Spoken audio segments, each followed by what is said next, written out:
আসসালামু আলাইকুম রহমতুল্লাহি ওবরকাতুহু। সম্মানিত দর্শক, শেখ হাসিনাকে নিয়ে বেশ কয়েকটি পিলে চমকানো খবর এই মুহূর্তে ইন্টারনেটে বিভিন্নভাবে প্রচারিত হচ্ছে। ভারতের একটি অনলাইন গণমাধ্যম তারা বলার চেষ্টা করছেন যে শেখ হাসিনাকে উৎখাতের পেছনে ভারতীয় গোয়েন্দা সংস্থা তাদের একটা হাত ছিল এবং মার্কিন ডিপ স্টেটের যে থিওরি পলিসি অনুযায়ী যারা এই বাংলাদেশের রেজিম চেঞ্জের ব্যাপারে দায়িত্বরত ছিলেন, যেমন পিটার ডি হাস, ডোনাল্ড লু। তো এই পিটার ডি হাস এবং ডোনাল্ড লু তাদের সঙ্গে বাংলাদেশের অনেকগুলো এনজিও, অনেকগুলো সংবাদপত্র মালিক, সম্পাদক, সাংবাদিক, এরপরে অনেকগুলো থিঙ্ক ট্যাঙ্ক, অনেকগুলো বুদ্ধিজীবী, তারা কম্বাইন্ডলি কাজ করেছে। এরা কেউ হয়তো কোনো পত্রিকায় চাকরি করেছে, কেউ টেলিভিশনে চাকরি করেছে, কেউ হয়তো কোনো গবেষণা প্রতিষ্ঠানের সেই নাম করে মূলত মানুষজনকে এই রেজিমের বিরুদ্ধে, অর্থাৎ শেখ হাসিনা রেজিমের বিরুদ্ধে খেপিয়ে তুলেছে। এজন্য আমেরিকার যে ফান্ড, গোপন ফান্ড, মিলিয়ন মিলিয়ন ডলার তারা এই বাংলাদেশে বিনিয়োগ করেছে এবং বহু মানুষ আমাদের এই সমাজে ভদ্রবেশে তারা বসবাস করছে, বা যাকে বলা হয় এখন তাদের অনেকের মুখোশ খুলে গেছে। কিন্তু তারা যে অনেকে রয়ের এজেন্ট ছিল, অনেকে যে আমেরিকার এজেন্ট রূপে সরকারের বিরুদ্ধে, সরকার পরিবর্তনের জন্য তারা কাজ করেছে, এটা এখন বাংলাদেশে মোটামুটি ওপেন সিক্রেট, এবং এটা ভারতের পত্রপত্রিকা প্রকাশ করে দিয়েছে। এ গেল এক। ২ নম্বর হলো যে আমরা যেটা জানি বা আমরা মোটামুটি সবাই কনভিন্সড যে এখানে আমেরিকা, বাইডেন প্রশাসন তারা শেখ হাসিনার বিরুদ্ধে দীর্ঘদিন যাবৎ প্রচেষ্টা চালিয়ে আসছিল, এবং এই যে তাদের যে প্রচেষ্টাটা চলছে এটা আমরা প্রথম জানতে পারি ইমরান খানের মাধ্যমে। ইমরান খান যখন ক্ষমতাচ্যুত হন, তিনি তখন বলেন যে মিস্টার ডোনাল্ড লু নামক একজন কর্মকর্তা, তিনি পাকিস্তানের গোয়েন্দা সংস্থা আইএসআই এবং পাকিস্তানের যে সেনাপ্রধান এখন অসীম মুনির, তার আগে যিনি ছিলেন মিস্টার বাজওয়া, তো এদের একটা কম্বাইন্ড যে চক্রান্ত, সেই চক্রান্তের ফলে ইমরান খানের নির্বাচিত সরকার ফেইল করে এবং তার বিরুদ্ধে একটা রাজনৈতিক কু তৈরি করা হয়। রাজনৈতিক কু এবং মিলিটারি কু একত্রেই তাকে ক্ষমতাচ্যুত করা হয়, কিন্তু সেখানে কিন্তু গণ আন্দোলন হয়নি। কিন্তু বাংলাদেশে যেটা হয়েছে সেটা হলো পাকিস্তানে যে ঘটনাগুলো ঘটেছে সেই ঘটনার সঙ্গে সঙ্গে আবার রাজপথে জনগণের যে সম্পৃক্ততা, এটা ইন এডিশন করা হয়েছে। সবচেয়ে ভয়ঙ্কর ব্যাপার হলো যে শেখ হাসিনা যাদেরকে বিশ্বাস করতেন, ঘনিষ্ঠভাবে বিশ্বাস করতেন, চোখ বুজে বিশ্বাস করতেন, এবং মনে করা হতো যে এরা শেখ হাসিনা, সজীব ওয়াজেদ জয়, সাইমা ওয়াজেদ পুতুল, শেখ রেহানা তাদের একেবারে ঘনিষ্ঠজন, ডান হাত বাম হাত। এই সমস্ত লোক যে বিএনপির সাথে যোগাযোগ রাখত, এই সমস্ত লোকজন যে আমেরিকার সাথে যোগাযোগ রক্ষা করতো, এই সমস্ত লোকজন যে যাকে বলা হয় শেখ হাসিনার পতনের জন্য শেষ মুহূর্ত পর্যন্ত তারা ছিল, এবং যাদের নাম আসছে একের বাই নেম ভারতীয় পত্রপত্রিকায়, যাদের নাম আসছে প্রমাণ সহ, এটা রীতিমতো রাজনীতির ইতিহাস পাল্টে যাবে। এই যদি হয় মুনাফিকি, মানে আপনি রাস্তা থেকে একজন লোককে ধরে আনলেন, সারা দেশের মানুষ যাকে সিসি করছে আপনি তাকে বুকে আগলে রাখলেন বিশ্বাস করে, সেই মানুষটি আপনার পতনের জন্য আপনার শত্রুপক্ষের সঙ্গে বৈঠক করছে, হাত মিলাচ্ছে, আর প্রতিটা মুহূর্তে ক্ষণে ক্ষণে আপনার সমস্ত কথাগুলো নিয়ে প্রতিপক্ষের কাছে বলে দিচ্ছে। ঠিক সেম ঘটনা শেখ হাসিনার ক্ষেত্রে ঘটেছে। এটা এখন মানে মোটামুটি যখন ভারতীয় পত্রিকা তথ্য প্রমাণ সহকারে বলছে, এবং এগুলো ইন্টারনেটে যখন বিভিন্ন ইউটিউবার, কন্টেন্ট ক্রিয়েটাররা দেশি বিদেশে তারা আলাপ আলোচনা করছে, এতে করে যারা রাজনীতির এখন যারা খেলোয়াড় কিংবা আগে যারা খেলছেন সবাইকে রীতিমতো কিংকর্তব্য বিমূঢ় করে ফেলেছে। আমরা বঙ্গবন্ধুর হত্যাকাণ্ডের সময়টিতে খন্দকার মোশতাকের বেইমানি দেখে আমরা হতবাক হয়ে যাই। কিন্তু খুব অল্প লোক জানেন যে আসলে তিনি কি পরিমাণ বেঈমান ছিলেন এবং কোন পর্যায়ের বেঈমান ছিলেন। কিন্তু তিনি যে ভারতের সাথে মানে ভারত যে বঙ্গবন্ধুকে খুন করেছে, এটা আপনারা কয়জন আত্মস্থ করেছেন? অথচ শেখ হাসিনা ভারতে আশ্রয় নিয়েছিলেন। আবার বঙ্গবন্ধু বলে গেছেন যে, "যদি আমার কোনোদিন কিছু হয়, তোমরা তোমার মুস্তাক চাচার সাথে যোগাযোগ করো।" এবং শেখ হাসিনা নিজে সেটা পরবর্তীতে বলেছেন, হুমায়ূন রশীদ চৌধুরীকে বলেছেন। তিনি তখন জার্মানিতে ছিলেন রাষ্ট্রদূত। তো তার কাছে যখন বললেন যে, আ "আমার বাবা বলে গেছে মুস্তাক চাচার সাথে যোগাযোগ করার জন্য।" তখন তিনি আফসোস করলেন মনে, মনে যে, "হায় আল্লাহ! যে মুশতাক বঙ্গবন্ধুকে খুন করছে তার মেয়ে এখন আমাকে বলতেছে মুস্তাক চাচার কাছে কথা বলার জন্য।" এই হলো বেঈমানিদের ইতিহাস। আচ্ছা, বঙ্গবন্ধুকে যারা খুন করলো তাদের কথা বাদ, জিয়াউর রহমানকে যারা খুন করলেন, যে জেনারেল আবুল মঞ্জুর। এখন জেনারেল আবুল মঞ্জুর তো মানে জিয়াউর রহমানের খুব ঘনিষ্ঠ বন্ধু ছিলেন। ভীষণ রকম ঘনিষ্ঠ বন্ধু ছিলেন। অত্যন্ত ব্রিলিয়ান্ট। তিনি কেন এই কর্মের সাথে জড়িত হয়ে পড়লেন? এরকম অসংখ্য ঘটনা। তো শেখ হাসিনার যে আ পতন, সেই পতনের সঙ্গে যে ভারতের যোগাযোগ আছে, এটা আমরা অনেকেই কিন্তু ১ম দিন থেকে বলে আসছি। এবং শুধু তাই নয়।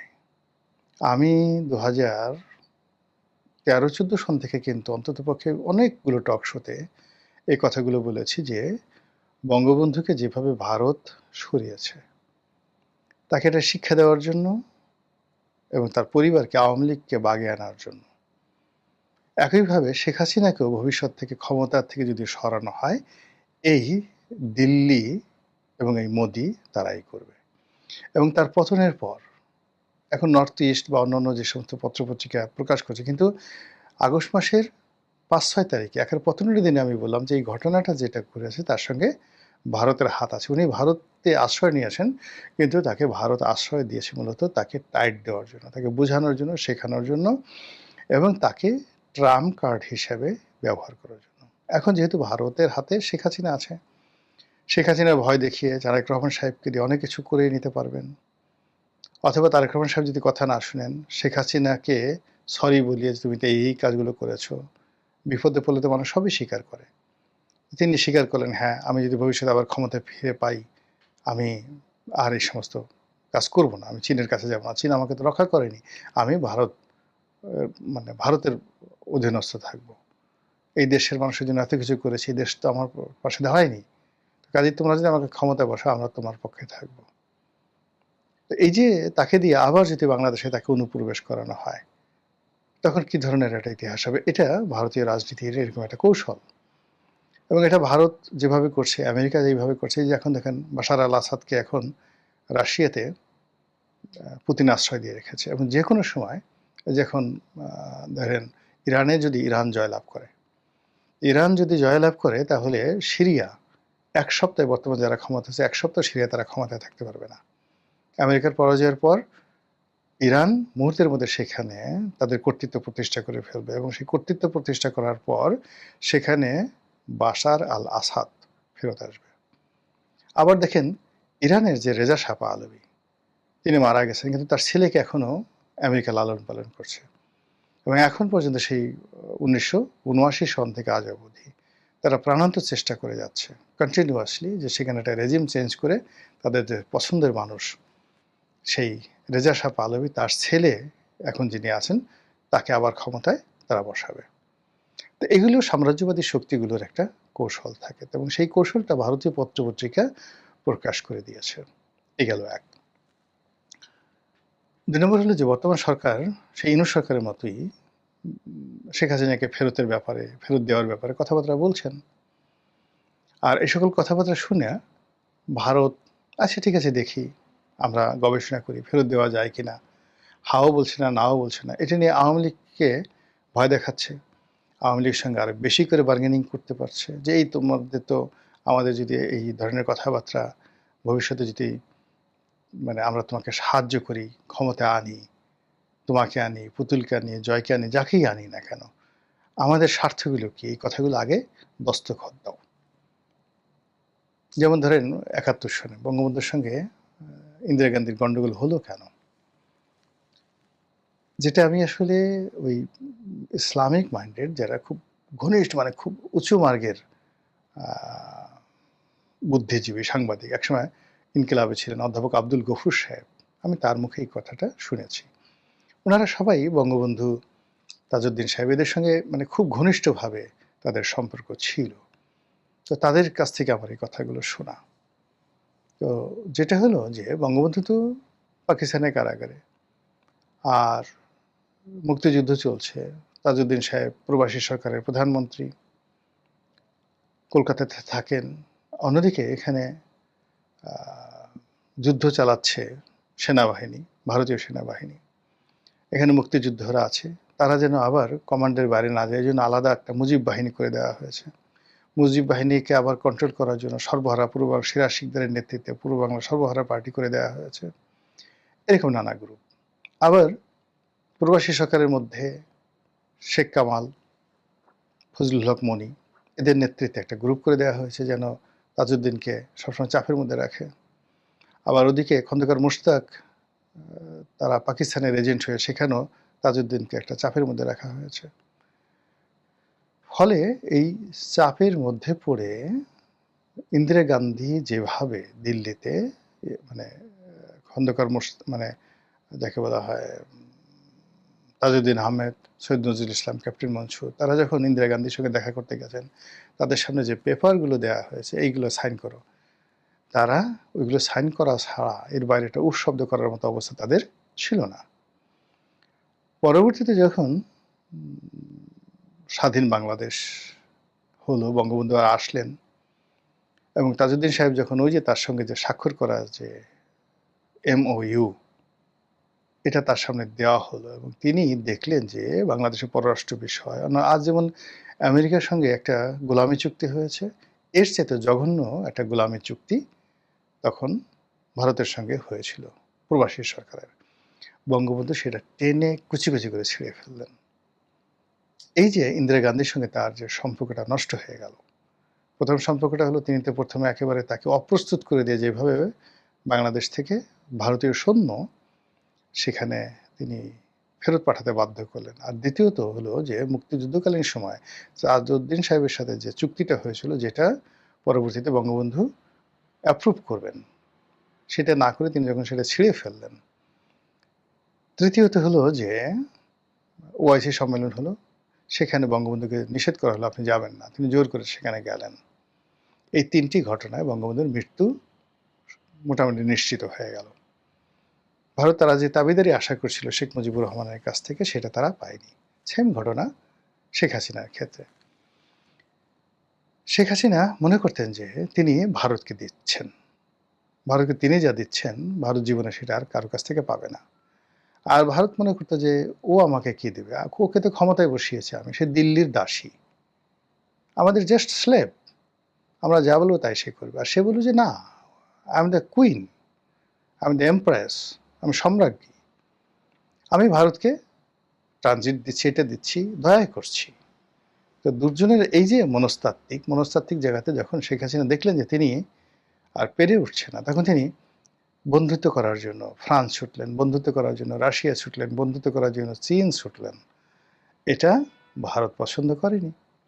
কিন্তু ভারত এই মুহূর্তে কিছু করতে পারছে না। এর কারণ হলো 2014 থেকে কন্টিনিউয়াসলি সে যে একতন্ত্র প্রতিষ্ঠা করে, স্বৈরতন্ত্র প্রতিষ্ঠা করে যেভাবে দল, সরকার, রাষ্ট্র, বিচার বিভাগ, সংসদ সব ক্ষেত্রে যে একছত্র আধিপত্য প্রতিষ্ঠা করে ফেলেছিলেন সারা দুনিয়াতে, ওই ক্ষমতা কেবলমাত্র উত্তর কোরিয়ার যে নেতা কিমের সঙ্গে তার তুলনা করা যেত।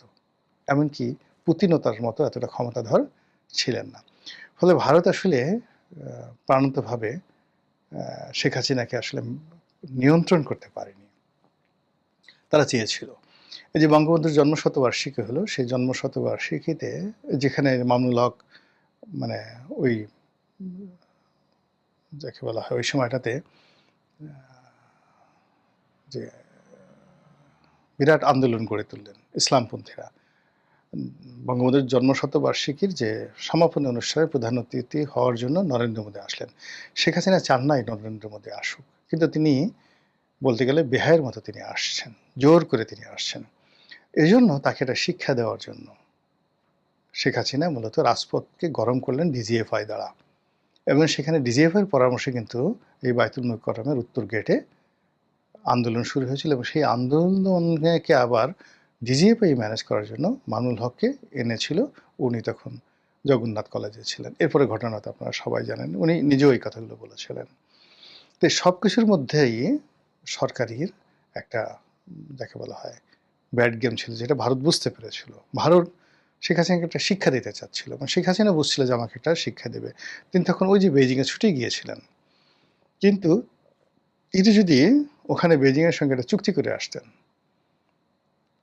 যেইভাবে তারা চেয়েছিল সেইভাবে করে আসতেন, তাহলে কিন্তু তিনি টিকে যেতেন।